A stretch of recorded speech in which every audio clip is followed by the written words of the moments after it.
Hello, everybody. My name is Garrett Schmidt. I am the managing editor and CEO of VBC Exhibit Hall, and I'd like to welcome you all to today's live webinar hosted by Roji Health Intelligence, which is one of our usuals here and one of our favorites, which I'll introduce our speaker in just a moment. But today's session is called "Are You a Latecomer ACO to APP Reporting? Your Last Minute Options." And I know there's a lot of you out there very interested in this topic, so welcome and glad you're here.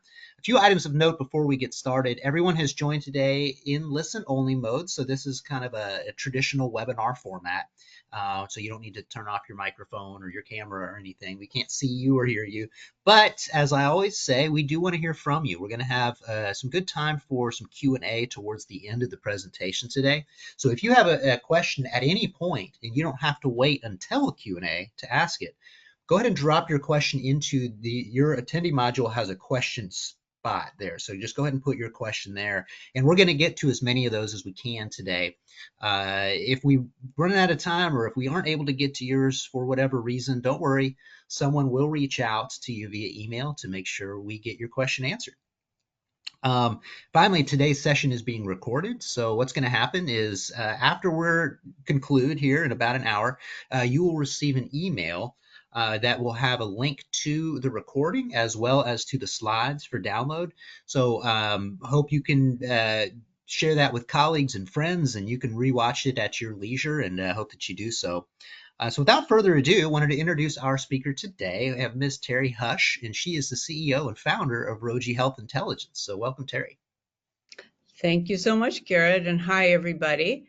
I think it's going to be a little bit of a fun session today, so I'm trying to keep it light with some pictures and so on because if you are here, my suspicion is that you might be a latecomer ACO to APP reporting, so a little bit late to the party, or maybe you don't think you were late to the party since there's another year of the web interface, but I hope to persuade you that it's time to really get into gear if you need to do that.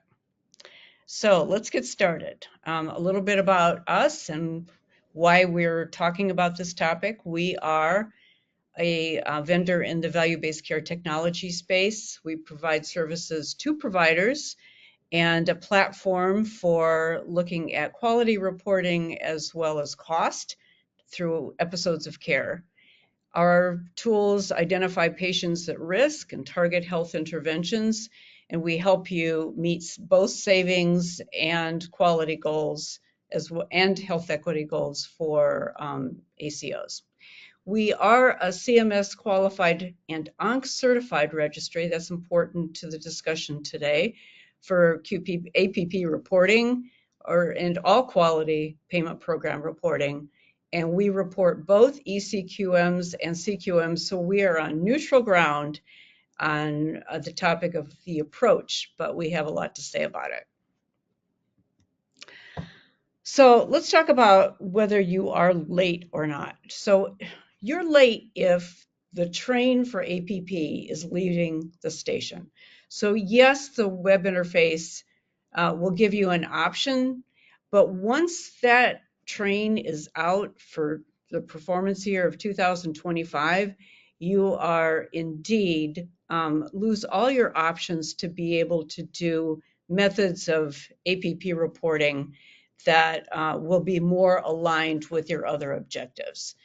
I know there's been a big flurry over the last couple of years and continual pushbacks about the APP reporting requirements. Just a minute, one second.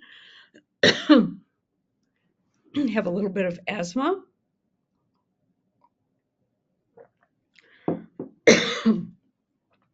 But what you'll find out is that,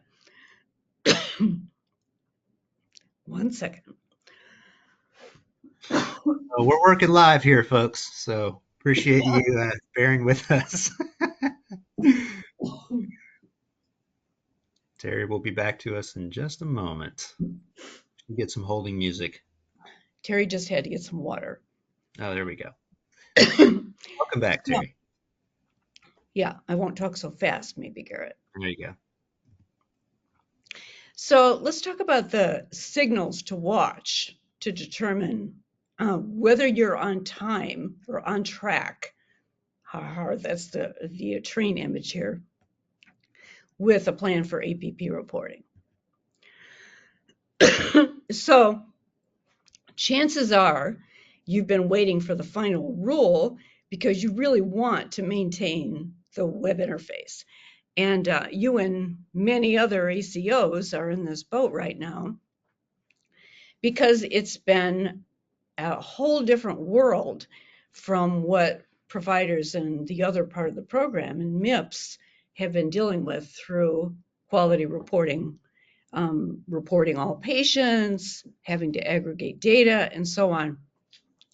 So if you've been waiting for the final rule and that's your reason for kind of stalling moving forward with the APP reporting, you're late. It also might be that you're still confused about what you really need to do. The methods of reporting, the difference in the reporting from the web interface really put you in a completely different scenario than they would if you were in the MIPS program. So looking at data, for one thing, a lot of ACOs are not as familiar with data outside of the claim scenario.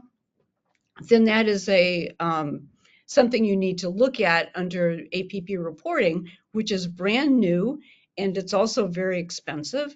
So that kind of cost is something that many want to put off, but they don't also understand what the rules are really about and how that data really matters or the quality of that data.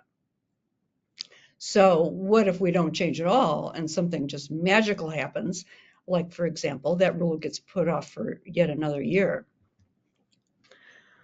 If you don't have an APP reporting vendor yet, though, then what you're looking at is kind of setting a dumpster fire on your plan for APP reporting because now you have not any real significant guidance during the ramp up year to the final year of the web interface and coaching you through the process of data gathering and what data is really important, and then giving you continual feedback on the quality or integrity of the data you actually have.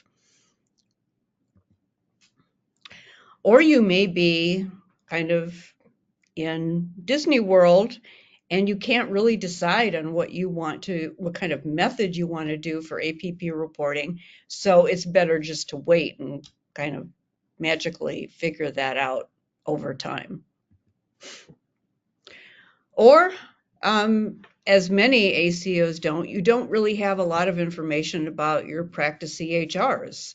So your participants have most likely a variety of different EHRs or different instances of the same EHR. They don't communicate with each other.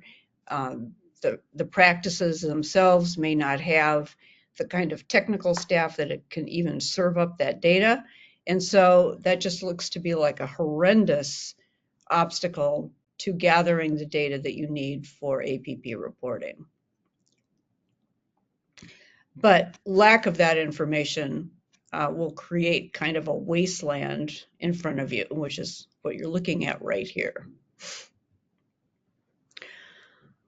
And you're late if you haven't collected any data yet. And why is that important? Because without looking at data, you don't know what you're missing, and you don't really understand whether what you can tweak to improve your position under APP reporting when it gets here. So if your belief systems were driving your quality reporting strategy, then what you really need is a latecomers strategy for year one. And I'm talking year one, 2025, so that you can start preparing for the mandatory reporting in 2026. So now I'd like to figure out where you actually are before I go on so that I can address that.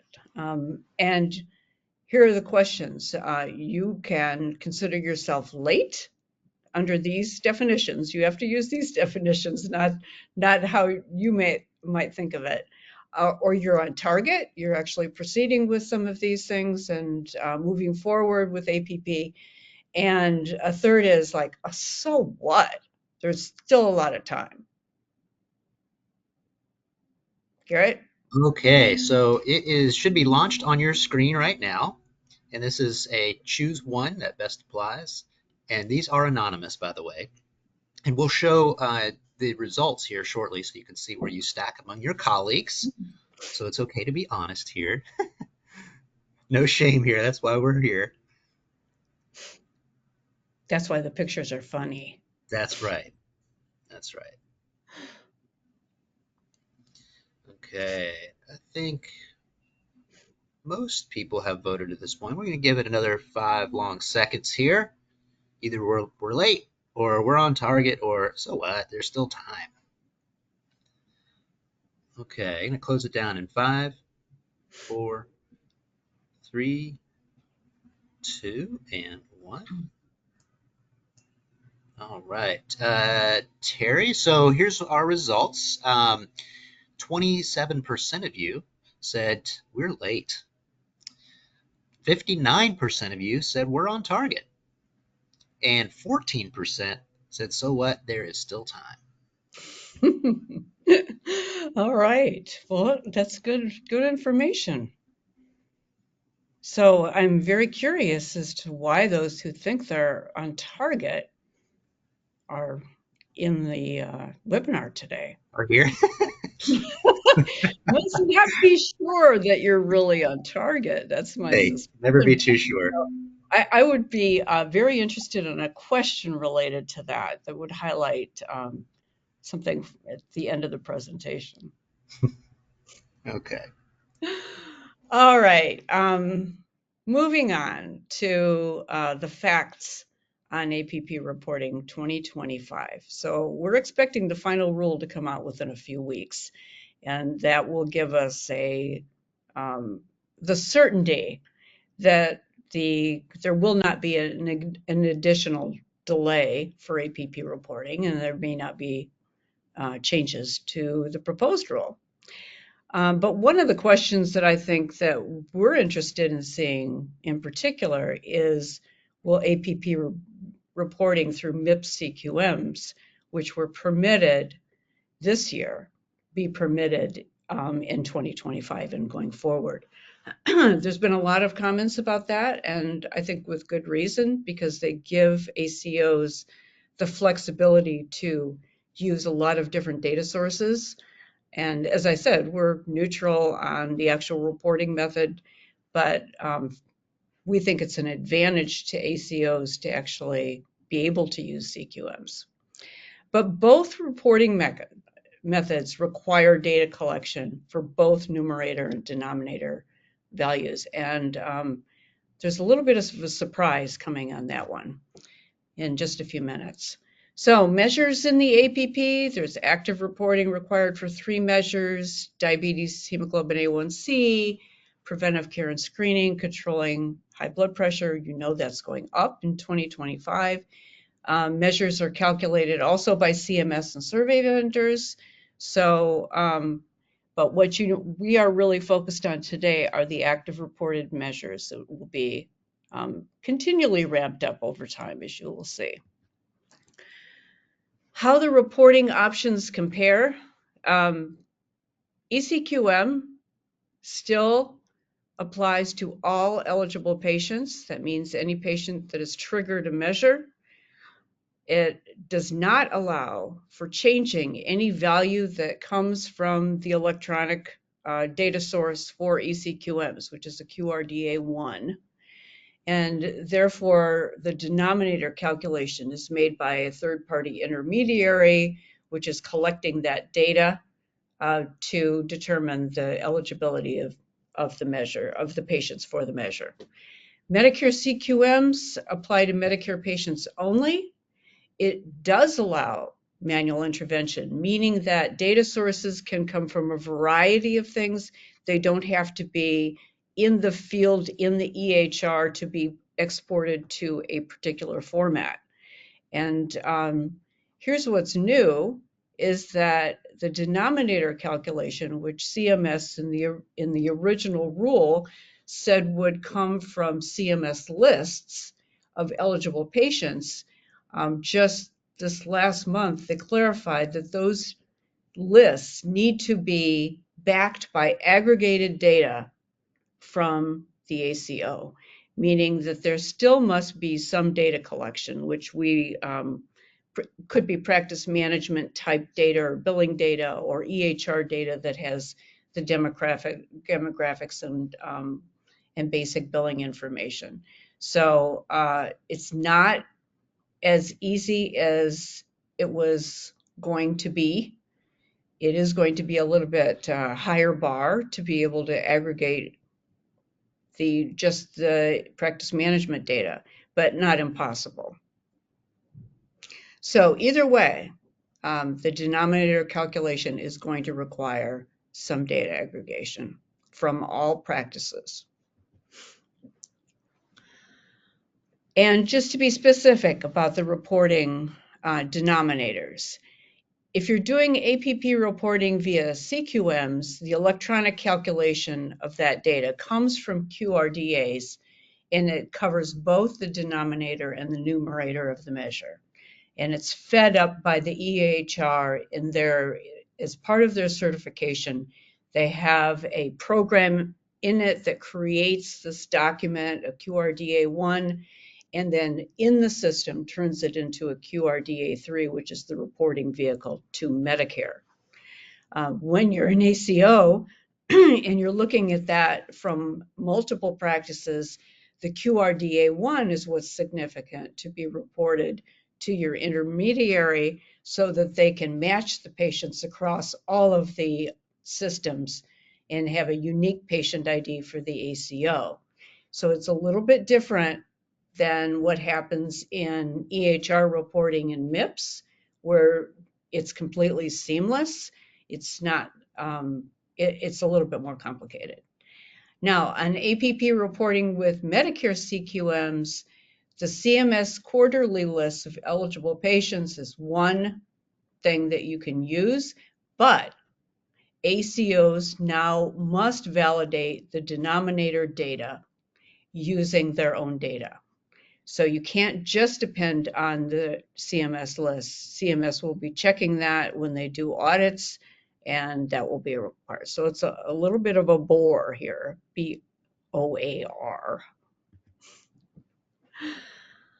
On the numerators, all APP reporting requires data collection for the numerators as well.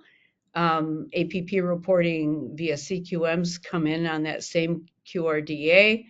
So it's the same document, suffices for both.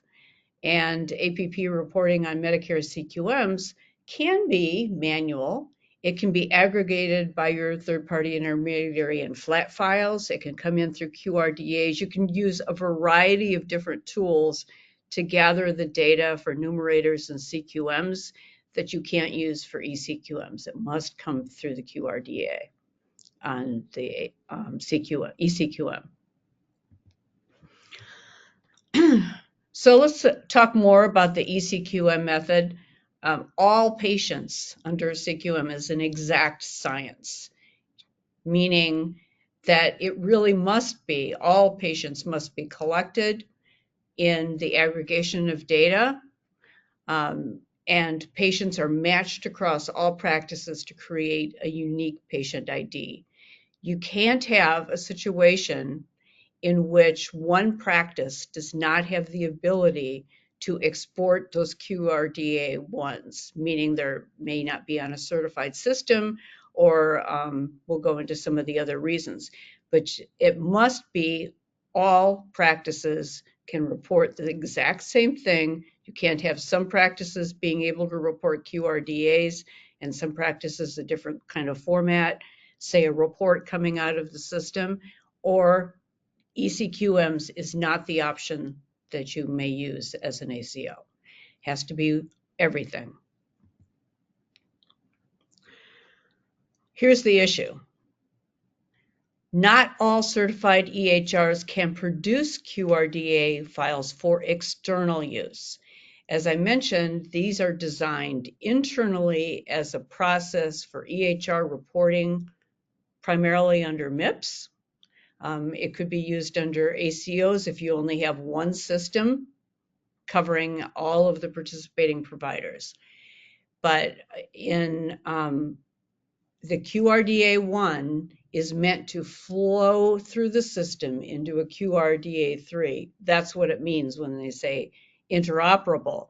The data is going in, it's being stored, it's being retrieved by the system, and it's being exported and directly reported to Medicare. So that's a different kind than we're looking at for aggregation of other data sources. Practices with a customized EHR have particular problems because they often will create templates for specialties. And when the QRDA certification process was organized, perhaps that template didn't exist, or the organization didn't buy a certain functionality with the EHR, and so the QRDA is blank, or it's a blank template, or it simply is not able to produce real data files. So every practice needs to be able to check this. This is part of the lateness issue because you need to know when you're going into an ECQM, if you've decided to go in that track, that you can actually produce the QRDA1 from every single practice and that those files have data in it. You're not missing big values. So as I mentioned, this kind of Bozo the Clown, Frankenstein mix here. Interoperable data sounds like data just flows. It just goes the right place and it hooks up. That is not the way it really works. QRDA files are interoperable only within the same EHR system. They don't meet the system-to-system aggregation that ACOs will be using for APP reporting.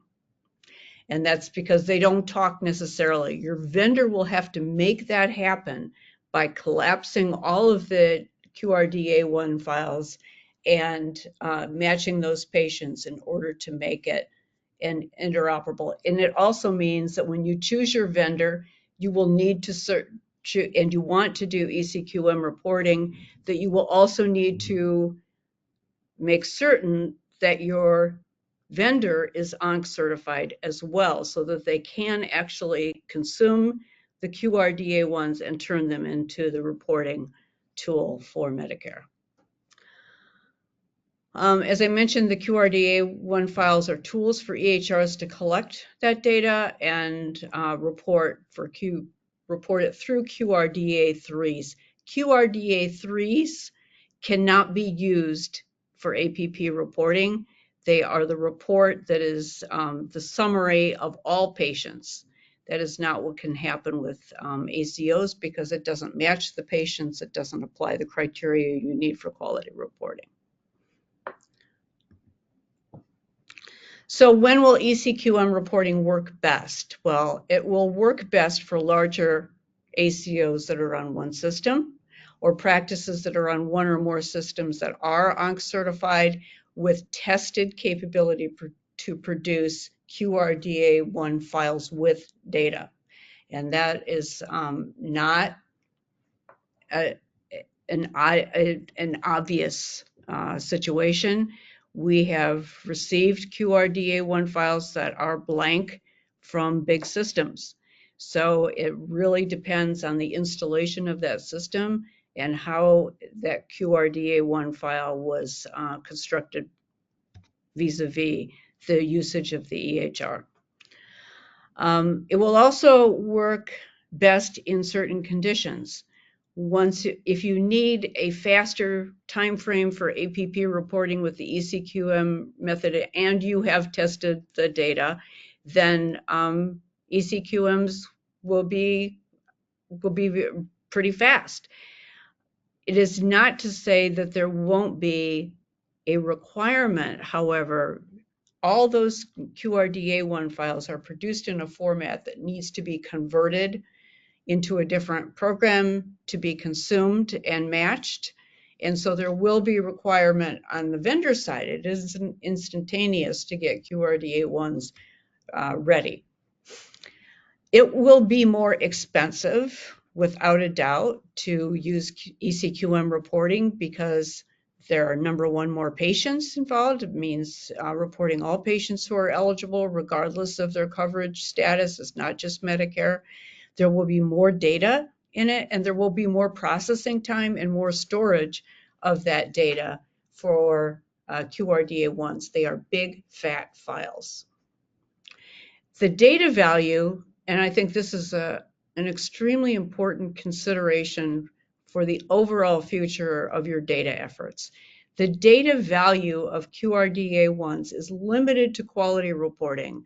There's very little that you can do with that because the QRDA1 is specifically designed to meet a measure, and it doesn't give you all the other outcomes associated with a patient. For example, you will get the hemoglobin A1C. You will not get the other outcomes related to that patient, like obesity or different types of cardiac disease or other issues that the patient may have. You will only get the measures that are going to be reported. So let's talk a little bit about the Medicare CQM. Here you've got limited patients and limited data. CMS identifies the eligible patients quarterly. You will need, because of the requirement that ACOs validate the CMS lists now, you will need to update and aggregate that data more frequently so that it can feed your ongoing process of making sure that you're successful with reporting. The ACO will have to validate the denominator and they will have to meet the measures, both things. This can work for ACOs that are big and small. The larger ACOs will require more data aggregation just by virtue of the need to deal with the numerators and providing numerators to this data. They will not want to be doing any kind of manual input of hemoglobin A1C values or anything else, but you can get lab data and import it. You can use a variety of different data sources in addition to the EHR that can provide the values and minimize the manual input of measure values.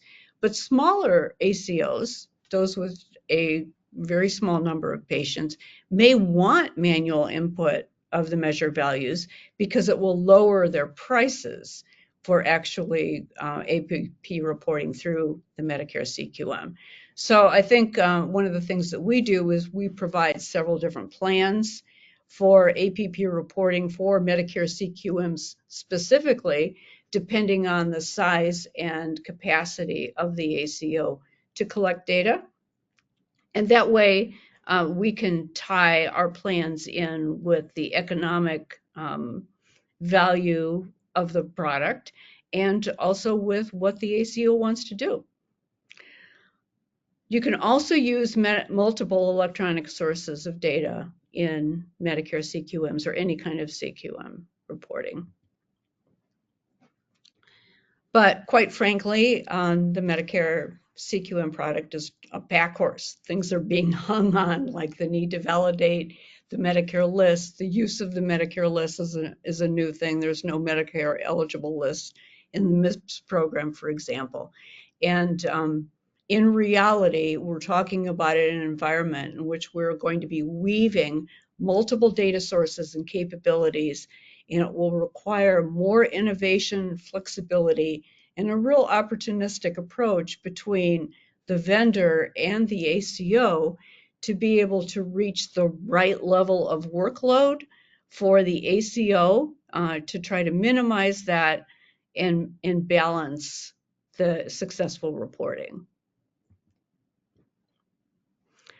So that data strategy for Medicare CQM is going to rely on variable sources of data The data aggregation should maximize electronic sources of easy to get data, not spend a lot of time on QRDAs, for example, because QRDAs are not necessarily easy to get. But you can use flat files. You can use exportable reports from EHRs. You can use lab files, as I mentioned, and all of those then claims data will provide some demographic billing data will provide information on the patients and basic diagnosis codes that will meet the measure and trigger it. And all of those can be compared with the CMS lists. And so it's demographic billing, some EHR data, clinical data, the CMS eligibility lists. What we're really looking at down the line is EHR systems with FHIR and flat files to make the process of gathering data cheaper and more fluid and contain the highest value of data that the ACO needs to have, not just for quality reporting, but for their cost initiatives, for population health, for all of their efforts. So how to reap value through the Medicare CQM report. CMS intended here to appease ACOs by limiting the scope to Medicare patients only. It was supposed to be lighter, but the reality of that now, with the need to gather data from the ACO and not just work off the Medicare lists, is a lot different. It does mean that it's more complex to be able to meet the Medicare CQM requirements than we understood it to be initially. The smaller ACOs will have fewer patients to report, but there will be data challenges and there will be some reporting burden. The data challenges will come because smaller ACOs tend to have older systems in practices, systems that are not certified, systems that is difficult to get data from. And so that needs to be taken into account when you're looking at any of these approaches. But if they have those kinds of systems, they would be excluded from the ECQM approach anyway. The large ACOs must aggregate the major sources of data to be able to report on any of the, to validate the list, to be able to report the measures. They're definitely going to want to use a data aggregation strategy, regardless of ECQMs and CQMs. It's just a matter of which data gets collected. The fact is that there's a myth out there that ECQMs, being the quote interoperable method, is less work and that it's better than CQMs, they're more modern or whatever.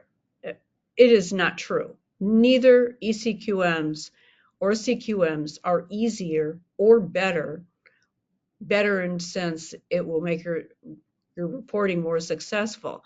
Both of them are the same. They're both grounded in data that comes from the EHR, and for CQMs, you have the advantage of different or other valid data sources.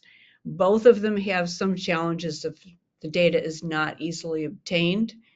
You have an issue with the value of QRDA ones being more expensive to do ECQM reporting, and what do you get for your money.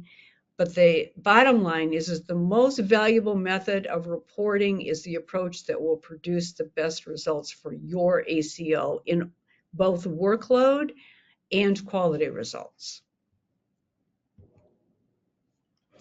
So let's talk a little bit about practical strategies to catch up in 2025. Well, first of all, this is an extremely complicated arena. You need experienced help. We don't usually say that because, it sounds like a real big sales pitch, but we're not the only ones out there either. You need experienced help to be able to guide you through the process and answer questions. We have a lot of ACOs coming to us with things they do not understand about data. And having a coach go through this process with you is essential. You need not just experienced help, but you need help in the type of environment you will have, which more mirrors the old clinical integration environment with multiple practices, multiple systems, than it does a single practice or a big organization. You should have someone with 10 plus years experience who has been reporting MIPS for a long period of times, doesn't have any dings on their record from CMS, is authorized for both ECQMs and CQMs, and is willing to put on the table a data strategy for your organization once they have the information about what that is. It's and here's the full list, which you'll find in the slides once you download those. Say a little bit more about the data strategy. It's of benefit to ACOs to be able, as I mentioned, to have the highest value of the data that you're going to spend all this money collecting. And it doesn't need to be, enormously expensive to be a costly process. When you have data, you want to be able to use it in your other programs. You need to be able to evaluate your SDH reporting within your data. You should be able to expect that from your organization. You should be able to understand that your data has integrity or what kind of data it's missing so that you can help lead your participating practices down the line of actually helping to get them standardized systems. You may develop a strategy for collapsing and standardizing systems for them as the rule is insisting that you do. But without some kind of guidance to be able to do that, it will be very difficult. Fire readiness is an extremely important thing to ascertain from your practices. The future is not ECQM as currently defined. The future is digital quality measures, and those are coming down the line. We don't know the date yet, but those will be fed by FHIR applications, which collect a lot more data in a cheaper for all the participants involved, and will be truly interoperable for all organizations. And you also want to be able to plug and play with your other software. If you've collected all this data for quality, you want to be able to use it in population health. Second is to start gathering the information you need to be able to go out there and evaluate vendors. You need volume metrics to be able to say what the size of your organization is so that they can understand the level of the work involved and be able to plan for that. You need to know what your practice systems are and the versions of those practice systems. How antiquated are they? And what modules have your participating practices not bought? For example, you can purchase a practice management or an EHR, but not buy the reporting module. And not buying the reporting module means that you can't export any data on your patients to anyone. So it is a real issue for a lot of EHRs, and we have seen this over and over again, that the practice evaluated EHRs went through a big deal to do it, chose a vendor, did not buy the reporting module, and they're stuck.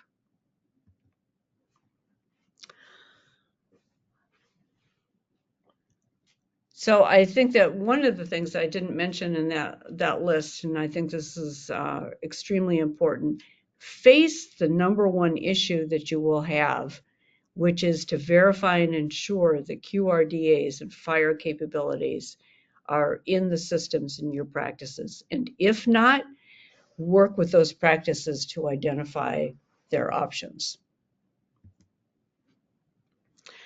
Third strategy is involving your clinicians in the workload, because a lot of the work that will be done for quality reporting, especially under Medicare CQMs, will be done by practices, because for smaller ACOs, it will almost certainly require that there be some manual input because the data can't be found or exported by the EHR. So what are those decisions? Well, number one, it's determining the tolerance for manual input of patient measure values. Because if you don't have any electronic source for that data and the system can't export it, then it will have to be input. And that is a big job or a little job, depending on how large your ACO is or how large the practice is and what your division of workload is going to be. Identifying other sources of electronic data to capture will be important. A lot of times clinicians actually have some of those sources of data that they use independently and have been tracking and can be used as long as they can be verified and validated with the EHR at the end. Tools at point of care if there's no EHR. If they're collecting data or you can help them collect data and develop that into an electronic input as opposed to a manual input, that would be better. And then you need to press your vendors for assistance and how to do this. They've been through this before with other environments. They understand what it is to create tools at practice levels. So if you have not included that in your questions of potential vendors, you should. A fourth thing is that we need to all understand that what we're building for is a future, not the current QPP, APP reporting method, because digital measures are coming down the line. And what will they entail? And AI is coming down the line. So there's a lot of different things happening that will require change in all of the practices that we have right now and in ACOs. Data is going to be of much higher value in the future than it has been in the past.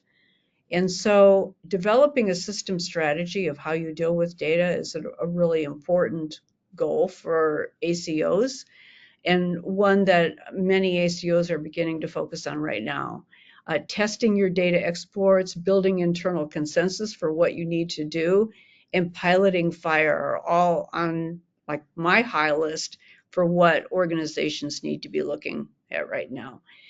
I want to make a particular comment on developing a better system strategy for data, for housing data, because there's so many options. You can choose to allow individual practices to continue to choose their own systems, or you can develop a model in which you've chosen or you're sponsoring a couple of different systems for them to choose from so that you can reduce the struggle of data aggregation, yet still have little price variation going on for the practices. But all of that requires building an internal consensus among clinicians and practice managers for adopting new systems to begin with. If they've already gone through one system adoption, it's really a big struggle. And so it will be a long process for some of them. But for a lot of the old systems, you may find some eager listeners on that one. Whatever you do in this regard on how you're planning for the future of your data strategy, piloting FHIR is one of the key things to be paying attention to. You need to really make sure that you've got EHRs that have a sandbox so that applications can be created and that those sandboxes are actually working. Not all are. And that it makes it inexpensive to anybody, for everybody, to move forward with fire connections and fire applications. And then finally, creating value for your investment in the data. Um, Looking at the multiple uses for quality data, looking at how you can improve your cost performance is a key thing that many ACOs have not really focused on. Looking at your specialty care services, 40 to 60% of the cost, and yet not a lot of effort there because of the lack of data.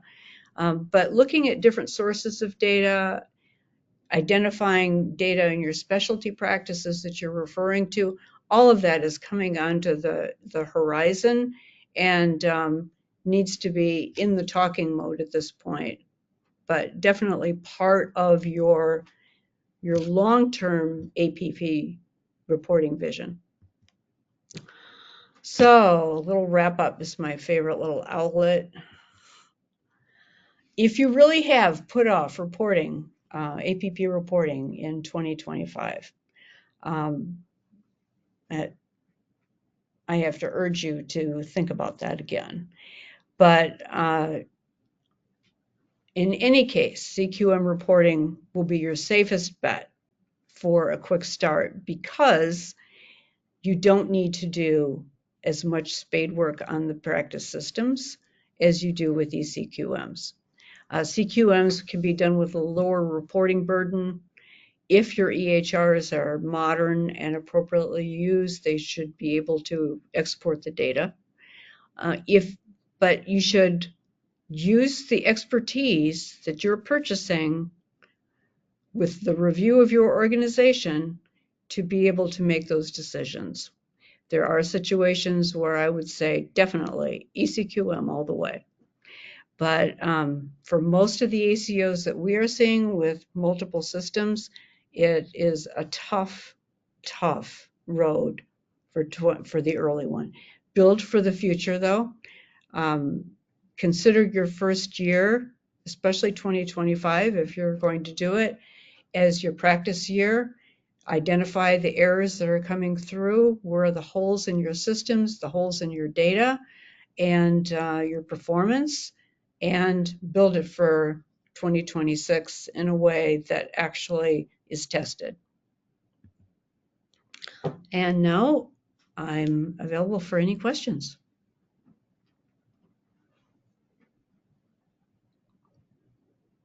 Okay, so we've got a number of questions. And first of all, Terry, this is a fantastic presentation. Obviously, there's a lot here. And so I'm sure there are questions. If you have a question that you would like to ask Terry, go ahead and drop that now into your attendee module. You have a place for questions. We're going to get to as many as we can. So here is the first one, Terry. ECQM reporting seems to be a heavy lift for ACOs. We know that QRDA1s are a requirement for ECQM reporting. What are the challenges and disadvantages of working with QRDA1, as it would seem that it is not automatically interoperable with systems and requires a lot of work? I think there's two big challenges. One is that it's more expensive to do ECQM reporting because it's a higher number of patients, and QRDAs are uncertain at best in most of the ACOs that we have encountered.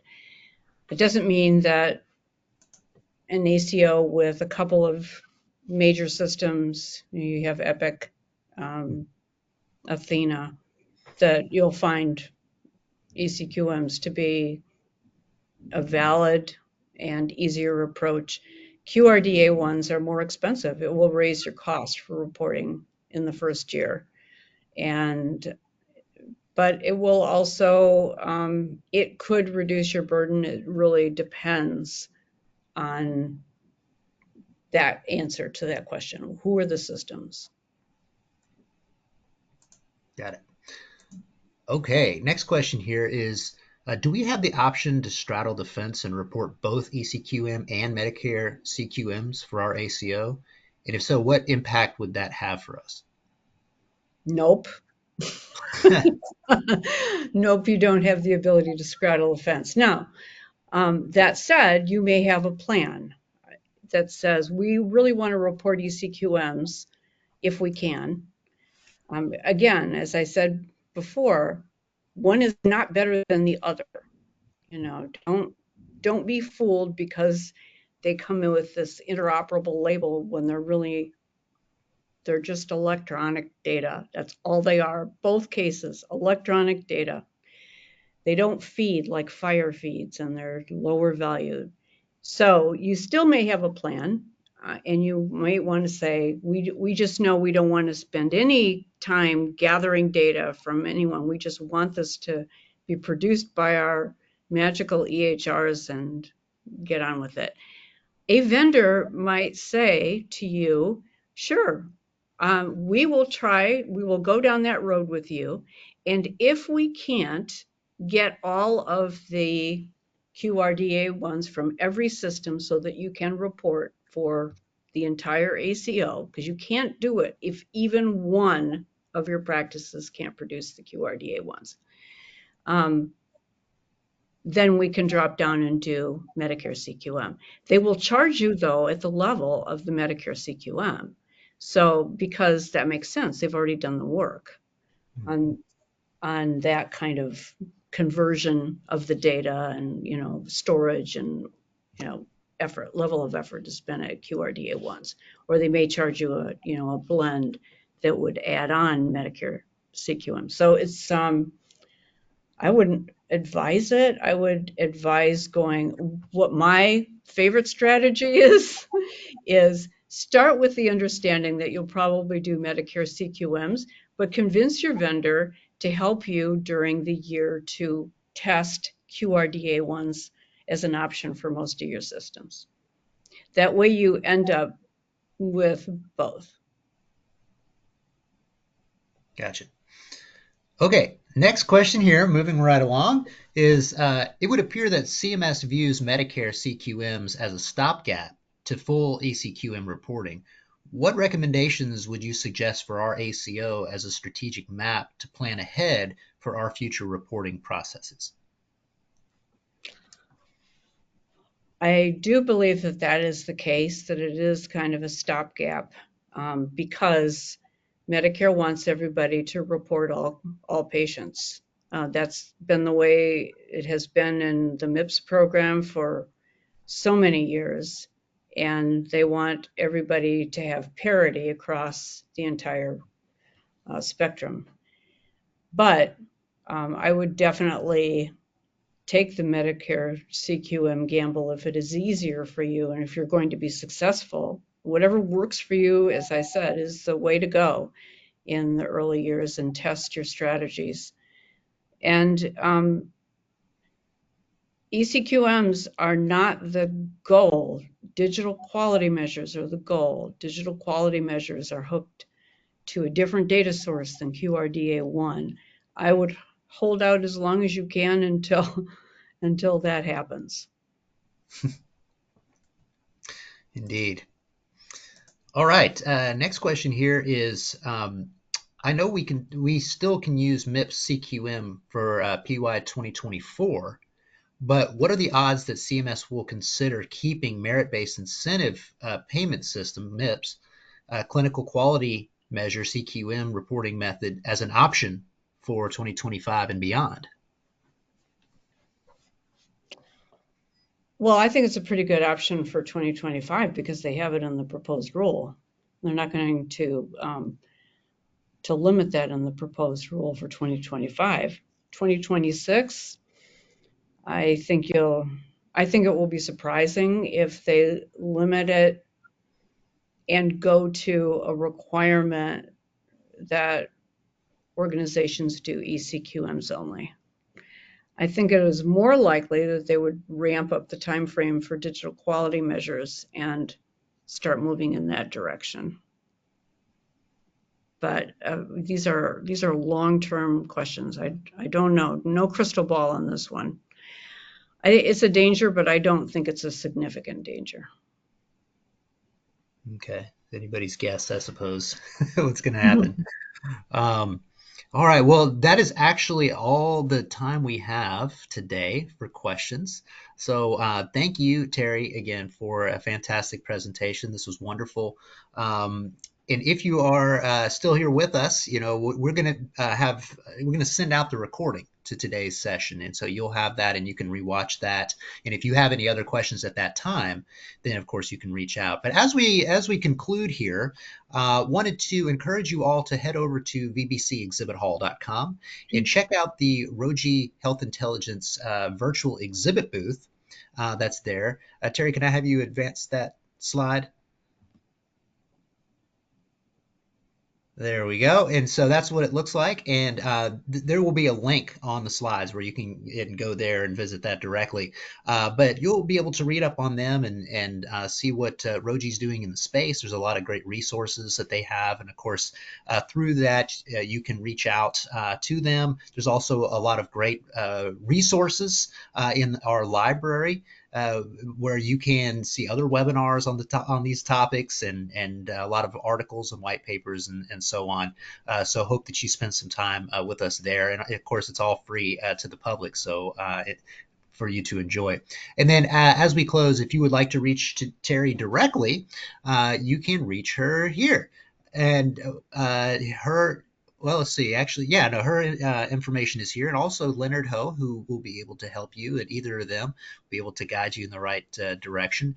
And I've known Terry and Leonard for a long time, and Roji is a wonderful and fantastic company. So you would be in good hands if you choose to work with them. Or if you would like to reach out to me, I'm happy to facilitate an introduction as well. Thank you all again so much for spending your afternoon with us. Terry, glad you survived your asthmatic episode there early on. And we will see you on the next one. Bye, folks. Mm.